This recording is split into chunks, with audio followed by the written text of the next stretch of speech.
Hey guys, Robbie here from CrossFit South Bend. Today we're going to talk about a type of cooking called sous vide cooking.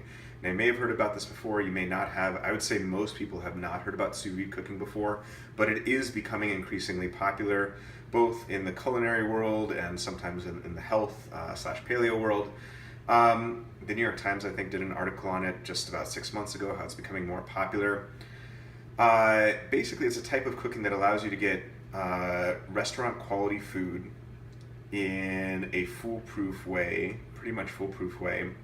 It requires very, very little prep time, and it has the benefit of a slow cooker in the sense that it can actually allow you to put something in the morning or even overnight, and then it's ready for you 8 hours later, 12 hours later, whenever you get back from work or whenever you're planning to eat. And there's a very wide margin of error for keeping something in the sous vide and it still stays good. So sous vide, there are many different types of sous vide devices. We're using the Sous Vide Supreme today. That's the device that I have. My parents got it for me for a milestone birthday a few years back. I saw on Nom Nom Paleo's website that this was one of the best cooking devices you can get, and I researched it a lot, and it's worked very, very well for me. But there are a lot of other things you can get as well to do sous vide cooking. So there are immersion circulators that look like an immersion blender that you can stick in a bin or in a cooler and do your own kind of do-it-yourself sous vide. So you don't necessarily need to buy something like this, but you can buy lots of different things. So I don't get any money from them. I'm not endorsing them. I'm just saying this is the device that I happen to use. So what's the deal with sous vide? So sous vide, from the French, I believe it means under vacuum, and basically what it is it's a water oven. Now, you might be saying, how could something be a water oven? Isn't an oven basically dry heat? Well, if you take a look inside, what I have in here is essentially a water bath, and I have that chuck roast that we're going to be searing in just a second in a vacuum sealed bag in the sous vide. Now, what makes the sous vide different, any sous vide that you buy, not just this one, but any sous vide cooking technique different from literally any other cooking technique, is that you can cook the food at the temperature that it's supposed to be. So with every single other cooking method you can imagine, whether it's roasting or sauteing or even slow cooking is cooking around somewhere between 180 degrees to 220. Every single cooking method that you can think of besides sous vide cooks the food at a higher temperature than you want it to be. So you always need to worry, am I going to overcook it? And there's this constant dance where you're trying not to overcook it but getting to the right temperature. With this, I'm cooking a piece of beef in there right now, this chuck roast, and I've had it at a perfect medium rare the entire time, 135 degrees, and it holds it within 1 degree the entire time.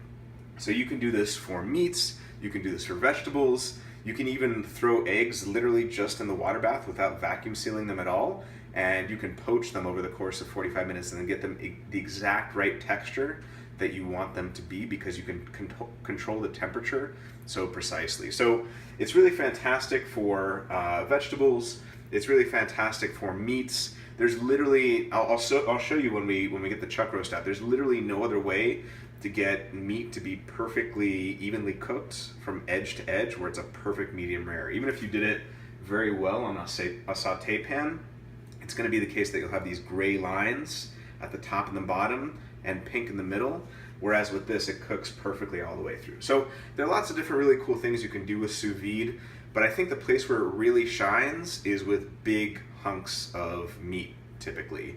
And I mention this because that's usually where you save a lot of money, is with the bigger cuts of meat, your pork shoulder roast, for example, or your chuck roast, things like that. These tougher cuts of meat that sometimes people like, sometimes people don't.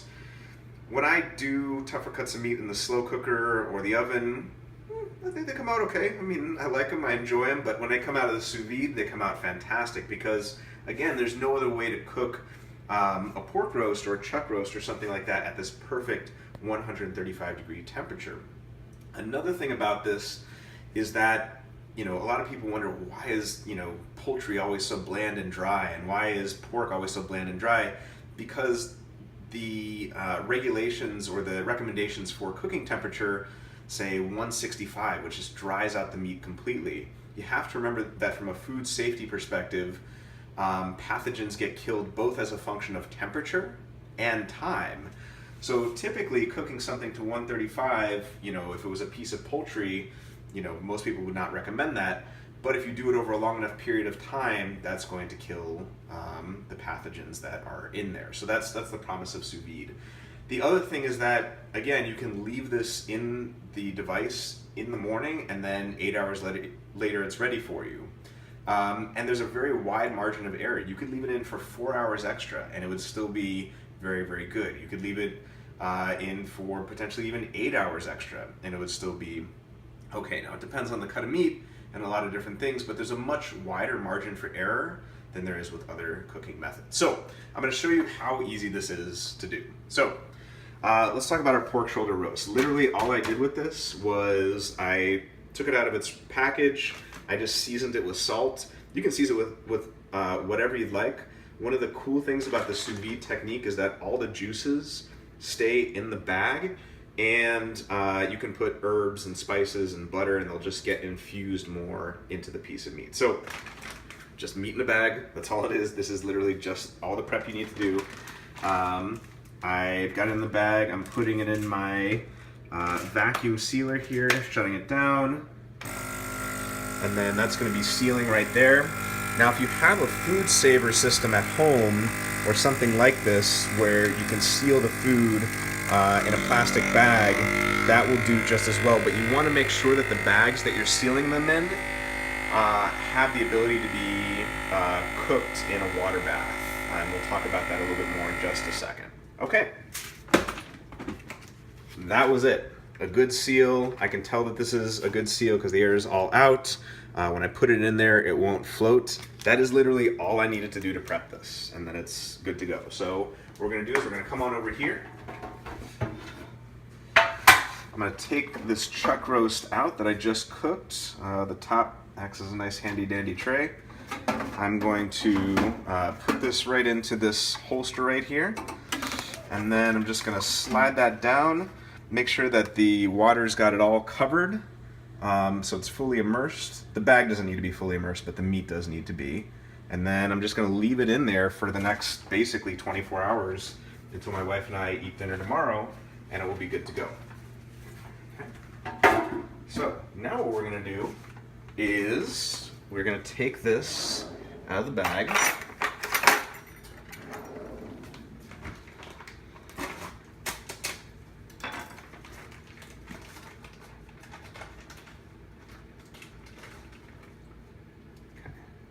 Pop it over here. Just gonna get a paper towel to dry my hands off real quick. Now you might be looking at that and you might be saying, wow, that doesn't really look particularly appetizing, and I would completely agree with you. But it's fully cooked on the inside, and I'll show you once I blowtorch it on the outside how perfectly cooked on the inside it is. You have to remember, with most cooking techniques, there are things that cook very well on the inside of the food and things that cook very well on the outside. A sauté pan cooks really, really well on the outside, gives you that nice crisp crust. Not so well on the inside sometimes. Oven cook really well on the inside, but doesn't always give you that crust. Sometimes it does. The sous vide is fantastic at cooking meat perfectly on the inside, but you have to do one final step to get it to be really, really great on the outside. And this is, to me, this is the most fun step of all, not the paper towel drying, but we're gonna go outside here in just a second to blowtorch the sous vide meat, just drying it so it'll get a good sear on it. Okay, there we go. Excellent. Let's go outside.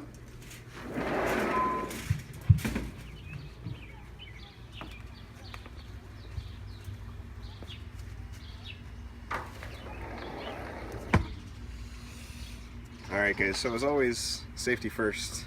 I'm not a firefighter. Chad's one of our coaches at the gym. He's a firefighter. He's who you should consult about fire safety. Just be careful with this stuff. I have some experience with it, but basically you're gonna sear the meat so it's got that nice, perfect outer crust. You could do this with a cast iron pan or with a broiler. the results are pretty good, but not as good as this, and it's not as fun. So I'm going to turn this on over here. And you can see that the meat is crisping up really nicely. This takes about, I don't know, 30 seconds to a minute aside to do. Now what you want to be sure of is that you don't do this before you put the sous vide meat in the sous vide bag and put it in the sous vide water system. You want to do it after. Because A, it won't brown as well, and B, it'll be really soggy. Let's do that other side here.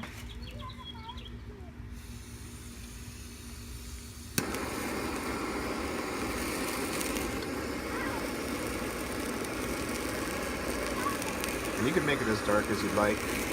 As my wife knows, I tend to like things darker rather than not in terms of how I cook things.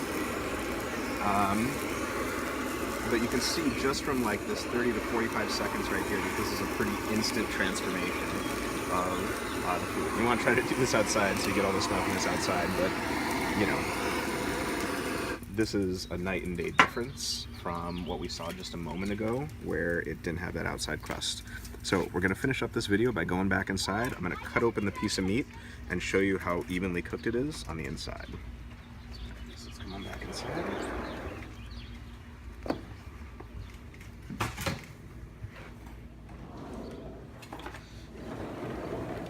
Alright guys, so I'm going to cut open into this piece of meat. And as you can see, literally from edge to edge, this is a perfect medium rare. There's no way to replicate this in the oven. Let's see if I can get this little piece off so I can show you. That is perfectly medium rare from edge to edge, maybe a little bit more towards the medium side. You can cook it however you want. You could have cooked that at 130. I like it at this doneness. But the point is, it's that exact doneness all the way through, and there is no other way to do that with an oven or something like that. You're always cooking at a temperature higher than the temperature you want it to be. So if you're looking for a way to save time when it comes to cooking, something you can just put in a machine early in the morning and then just leave it there and you've got food ready when you come home, the sous vide is a great option. It's especially a really great option for families. I could have put 3 pork roasts in there. Now my wife and I aren't gonna finish off 3 pork roasts, but if you have a big family, you might. All right guys, so hopefully that gives you some idea of what sous vide cooking is, maybe the positives and benefits that it has. This is not something that you're gonna cook the food really, really quickly with. It's something that's gonna take time, but if you're willing to spend that time, you can get restaurant quality food with minimal prep, and it's fairly easy to do. All right guys, thanks so much for tuning in. We'll see you next time.